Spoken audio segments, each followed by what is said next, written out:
வணக்கம். இலங்கை செய்திகளுக்காக நான் ஹரிணி. முதலில் தலைப்புச் செய்திகள். அரசாங்கத்தின் மீது குற்றச்சாட்டை முன்வைத்துள்ள நாமல் ராஜபக்ஷ. தலைமறைவாகியுள்ள தேசபந்து தென்னகோனை கண்டுபிடிப்பதற்கான இலகுவான வழியொன்றை அரசாங்கத்திடம் கூறிய நிசாம் காரியப்பர். 4 முன்னாள் ஜனாதிபதிகள் வரிசையாக சிக்குகின்றனர். இனி விரிவான செய்திகள். தலைமறைவாகியுள்ள முன்னாள் போலீஸ் மா அதிபர் தேசபந்து தென்னகோனை கண்டுபிடிப்பதற்கான இலகுவான வழியொன்றை நாடாளுமன்ற உறுப்பினர் நிசாம் காரியப்பர் குறிப்பிட்டுள்ளார். அவர் மேலும் கூறுகையில், மேன்முறையீட்டு நீதிமன்றத்தில் எழுத்தாணை மனு ஒன்றை சமர்ப்பிக்கும் போது சமாதான நீதவான் ஒருவர் முன்னிலையில் அது அத்தாட்சிப்படுத்தப்பட வேண்டும். அத்துடன் தேசபந்து தென்னகோன் சமர்ப்பித்துள்ள ரிட் மனுவை அவர் சமாதான நீதவான் ஒருவர் முன்னிலையில் உறுதிப்படுத்தியிருக்க வேண்டும்.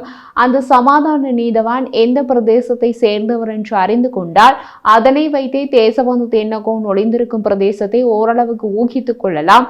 அதற்கான ஆவணங்கள் அனைத்தும் மேன்முறையீட்டு நீதிமன்றத்தில் உள்ளது. இருந்தும் இந்த விடயம் தொடர்பில் குற்றப்புலனாய்வு திணைக்களம் ஏன் கவனம் செலுத்தவில்லை என்பதுதான் கேள்விக்குறியாக உள்ளது என்று தெரிவித்துள்ளார்.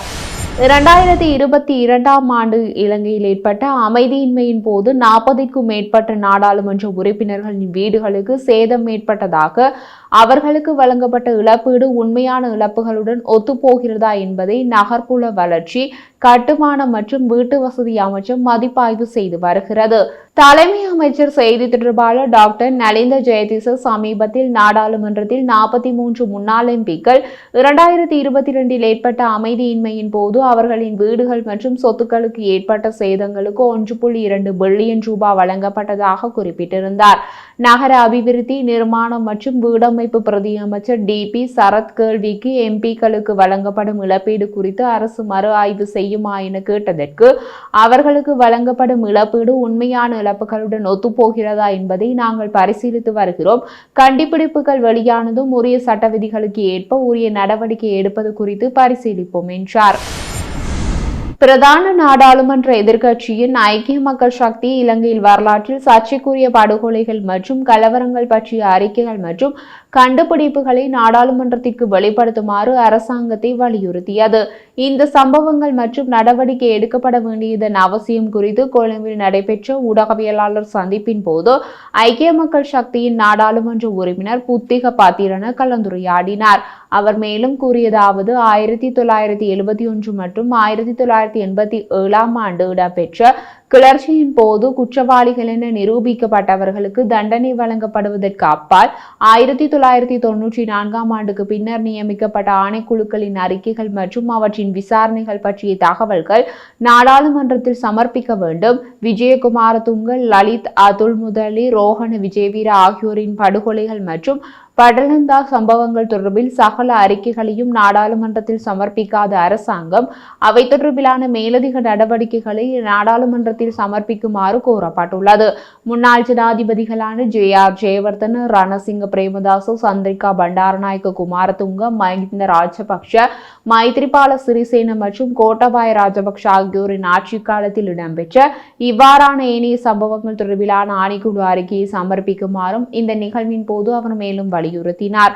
இந்த பட்டியலில் உள்ள முன்னாள் ஜனாதிபதிகளில் 4 பேர் இன்றும் உயிருடன் உள்ளார்கள். படலந்த சம்பவம் தொடர்பாக சந்திரிகா குமாரதுங்க மற்றும் ரணில் விக்ரமசிங்க விசாரிக்கப்படுவார்கள் என்று எதிர்பார்க்கப்பட்ட நிலையில் இப்போது மேலும் 3 முன்னாள் ஜனாதிபதிகள் விசாரணைக்கு உட்படுத்தப்படலாம். பிரதம மந்திரி ஹரிணி அமரசூரிய மற்றும் இலங்கையின் மற்றும் முக்கிய பிரமுகர்களை உள்ளடக்கிய மோசமான மோசடி விளம்பரங்கள் மற்றும் தற்போது Facebook மற்றும் இன்ஸ்டாகிராமில் விளம்பரப்படுத்தப்படுவதை பிரதமர் அலுவலகம் கடுமையாக கண்டித்துள்ளது. பிரதமர் அலுவலகம் வெளியிட்ட அறிக்கையில், வெளிநாட்டு நிறுவனங்களால் இயக்கப்படும் இந்த ஏமாற்றும் விளம்பரங்கள் பொதுமக்களை தவறாக வழிநடத்துவதையும் நன்கு அறியப்பட்ட நபர்களுடன் தொடர்புகளையும் நம்பிக்கையையும் பயன்படுத்துவதையும் நோக்கமாக கொண்டுள்ளன. லிதுவேனியாவை தளமாக கொண்ட மோசடி கணக்குகளில் இருந்து உருவான இந்த மோசடி விளம்பரங்கள் இலங்கையில் உள்ள Facebook பாவனையாளர்களை குறிவைத்து தீவிரமாக செயற்படுவதாக எமது கவனத்திற்கு வந்துள்ளது. இதுபோன்ற விளம்பரங்களில் அண்மையில் வெளிவிவகார அமைச்சர் விஜித ஹேரத், விஞ்ஞான மற்றும் தொழில்நுட்ப அமைச்சர் MP கிருஷாந்த அபேசேன மற்றும் பிரபல ஊடகவியலாளர்களான ஹமந்த பெரேரோ மற்றும் சுனந்த தேசப்பிரியா அத்துடன் இலங்கையின் ஏனைய பொது நபர்களும் முந்தைய நிகழ்வுகளில் இடம்பெற்றுள்ளனர். கிரிப்டோ கரன்சி முதலீடுகளை ஊக்குவிக்கும் ஆன்லைன் விளம்பரங்களை எதிர்கொள்ளும் போது குறிப்பாக அரசாங்க அதிகாரிகள் மற்றும் பொதுநபர்களிடமிருந்து தவறான ஒப்புதல்களை கோரும் போது குடிமக்கள் மிகுந்த எச்சரிக்கையுடன் இருக்குமாறு கேட்டுக்கொள்கிறோம். எந்த ஒரு அரசாங்க அதிகாரியும் அல்லது அமைச்சகமும் எந்த கிரிப்டோ கரன்சி முதலீட்டு திட்டத்தையும் அங்கீகரிக்கவில்லை என்று கூறப்பட்டுள்ளது. அனுராதபுரம் போதனா வைத்தியசாலையில் இடம்பெற்றதாக கூறப்படும் பாலியல் வன்முறை சம்பவத்துடன் தொடர்புடைய சந்தேக நபரை கைது செய்யாவிட்டால் வடமத்திய மாகாணம் முழுவதும் பணிப்புறக்கணிப்பு போராட்டத்தை முன்னெடுக்க உள்ளதாக அரசாங்க வைத்தியர் அதிகாரிகள் சங்கம் எச்சரித்துள்ளது. அனுராதபுரம் போதனா வைத்தியசாலை வளாகத்தில் வைத்து நேற்றிரவு பெண் வைத்தியர் பாலியல் பலாத்காரம் செய்த நபரை உடனடியாக கைது செய்யுமாறு கோரி அனுராதபுரம் போதனா வைத்தியசாலையின் வைத்தியர்கள் இன்று பணிப்புறக்கணிப்பு போராட்டத்தை ஆரம்பித்துள்ளனர். சம்பவம் தொடர்பில் கலந்துரையாடுவதற்கும் எதிர்கால நடவடிக்கைகளை தீர்மானிப்பதற்கும் விசேட GMO கூட்டம் ஒன்று கூட்டப்பட்டதாக GMOA பேச்சாளர் டாக்டர் சமில் விஜயசிங்க தெரிவித்தார். புதன்கிழமை காலை 8 மணிக்குள் சந்தேக நபர்களை கைது செய்யாவிட்டால் மாகாணம் முழுவதும் மருத்துவ ஊழியர்கள் தங்கள் வேலை நிறுத்தத்தை தீவிரப்படுத்துவார்கள் என்று அவர் எச்சரித்தார். தற்போது அனுராதபுரம் போதனா வைத்தியசாலையில் அவசர சேவையில் தவிர்ந்த அனைத்து ஊழியர்களும் ஆர்ப்பாட்டத்தில் ஈடுபட்டுள்ளதாக அவர் தெரிவித்துள்ளார். அண்மை கால வரலாற்றில் மருத்துவ நிபுணர் ஒருவர் எதிர்கொண்ட மிகவும் பாரதூரமான மற்றும் துக்ககரமான சம்பவங்களில் இதுவும் ஒன்றாகும் என டாக்டர் விஜயசிங்க தெரிவித்தார். அனுராதபுரம் போதனா வைத்தியசாலையில் இலங்கையின் மிகப்பெரிய வைத்தியசாலைகளில் ஒன்றாகும். குற்றவாளி வெளியே இருந்து வந்த நபர் என்றும் நம்பப்படுகிறது. மேலும் இந்த சம்பவம் இரவு 7 மணி அளவில் நடந்தது.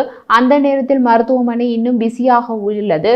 இது புறக்கணிக்கப்படக்கூடிய விடயம் அல்ல என்றார். பொலிஸ்மா அதிபர் தேசபந்து தென்னகோன் வெளியே வரும் வரை காத்திருப்பது எமது நோக்கமல்ல. கூடிய விரைவில் அவரை கைது செய்து நீதிமன்றத்தில் முன்னிலைப்படுத்த வேண்டும் என்பதே எமது தேவையாகும். முன்னாள் பொது மக்கள் பாதுகாப்பு அமைச்சர் டிலான் அலசின் பொது பாதுகாப்பில் உள்ளாரா அவர் என்பது தமக்கு தெரியாது என அமைச்சர் நலிந்த ஜெயதிச தெரிவித்தார். பொலிஸ்மா அதிபர் தேசபந்து தென்னகோன் தொடர்பான சகல தகவல்களையும் அடிப்படையாக கொண்டு போலீசார் தேர்தல் நடவடிக்கைகளை முன்னெடுத்துள்ளனர். தேசபந்து தென்னகோனை கைது செய்யப்பட வேண்டும் என்பதே அரசாங்கத்தின் இலக்காகும். தேசபந்து தென்னகோன் மாத்திரமின்றி இன்னும் சிலர் இவ்வாறு கைது செய்யப்பட உள்ளனர். ஆனால் அவர் எங்கிருக்கின்றார் என்பது எமக்கு தெரியாது. அவர் தொடர்பான தகவல்கள் தெரிந்தவர்கள் அவற்றை போலீசாருக்கு வழங்க வேண்டும். அது மக்களின் ஊடகங்களினதும் பொறுப்பாகும். அவர் விரைவில் கைது செய்யப்படுவார் என்று எதிர்பார்க்கின்றோம். எனினும் அவரை பணியிடை நிறுத்தம் செய்வது குறித்தோ கட்டாய விடுமுறையில் அனுப்புவது குறித்தோ தீர்மானிக்கவில்லை.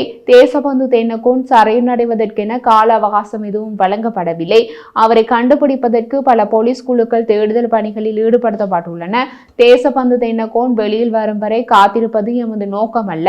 முடிந்தளவு விரைவாக அவரை கைது செய்து நீதிமன்றத்தில் முன்னிலைப்படுத்துவதே எமது தேவையாகும் என்று கூறியுள்ளார். ஸ்ரீலங்கா பொதுஜன பெரமுனவின் தேசிய பட்டியல் நாடாளுமன்ற உறுப்பினர் நாமல் ராஜபக்ஷ தரவு கட்டமைப்பு முகவர் நிலையத்தை ஸ்தாபித்தல் தரவுகள் வெளிநாடுகளுக்கு வழங்கப்படும் என்று கடந்த காலங்களில் குற்றம் சாட்டியவர்களே அது தவறு என்று தற்போது குறிப்பிடும் நிலைமை ஏற்பட்டுள்ளது. தரவு கட்டமைப்பை எவராலும் திருட முடியாது. அரசு கட்டமைப்பை டிஜிட்டல் மயப்படுத்த முழுமையான ஒத்துழைப்பு வழங்குவோம் என தெரிவித்தார். அவர் மேலும் கூறுகையில் டிஜிட்டல் பொருளாதார கொள்கை திட்டங்களை அரசாங்கம் உருவாக்கியுள்ளமை வரவேற்கத்தக்கது. இருப்பினும் அரசாங்கத்தின் கொள்கைக்கும் இலக்குகளுக்கும் இடையில் பரஸ்பர வேறுபாடுகள் காணப்படுகின்றன. அத்துடன் டிஜிட்டல் பொருளாதாரத்தினூடாக $15 பில்லியன் வருமானத்தை ஈட்டிக்கொள்ள எதிர்பார்க்கப்படுகிறது. ஆனால் அதற்கான திட்டங்கள் முன்வைக்கப்படவில்லை. வரி இல்லாமலேயே டிஜிட்டல் பொருளாதாரத்தினூடாக $1 பில்லியன் பெற்றுக்கொள்வது சவால் மிக்கதாக காணப்படுகின்ற நிலையில் வரி கொள்கையுடன் எவ்வாறு $15 பில்லியன் என்ற இலக்கை அடைவது என்பது சவால் மிக்கது. தரவு பாதுகாப்பு முகவர் நிலையத்தை அமைத்து சட்ட பாதுகாப்பை வலுப்படுத்தினால் தரவுகள் மோசடி செய்ய முடியாது. ஆகவே தரவு பாதுகாப்பு முகவர் நிலையத்தை அமைப்பதற்கு முழுமையான ஒத்துழைப்பு வழங்குவோம். அரசு சேவை மற்றும் நீதிமன்ற கட்டமைப்பு டிஜிட்டல் மயப்படுத்த வேண்டும் என்றார்.